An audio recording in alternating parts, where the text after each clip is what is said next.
আজ সুপ্রিম কোর্টে চরম উত্তেজনা। আইপ্যাক তল্লাশি ঘিরে কেন্দ্রীয় তদন্তকারী সংস্থা ইডি বনাম পশ্চিমবঙ্গের মুখ্যমন্ত্রী মমতা বন্দ্যোপাধ্যায়। এই মামলার শুনানি চলছে দেশের শীর্ষ আদালতে। ইডির অভিযোগ, আইপ্যাক অফিসে তল্লাশির সময় তদন্তে বাধা দেওয়া হয়েছে। মুখ্যমন্ত্রী নিজে ঘটনাস্থলে গিয়ে নথি ও ডিভাইস সরিয়েছেন। এতে প্রমাণ নষ্ট হওয়ার আশঙ্কা তৈরি হয়েছে। অন্যদিকে মুখ্যমন্ত্রী ও রাজ্য সরকারের পাল্টা দাবি, ইডির অভিযান ছিল রাজনৈতিক উদ্দেশ্য প্রণোদিত। আইন ও প্রোটোকল মানা হয়নি, রাজ্যের অধিকার লঙ্ঘন করা হয়েছে।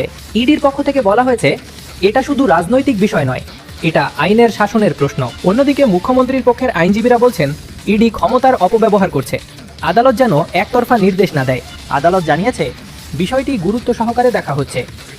হাইকোর্টে যা ঘটেছে তা নিয়ে আদালত উদ্বিগ্ন, তবে এখনই কোনো চূড়ান্ত সিদ্ধান্ত নয়। অর্থাৎ আজই গ্রেপ্তার নয়, আজই দোষী ঘোষণা নয়।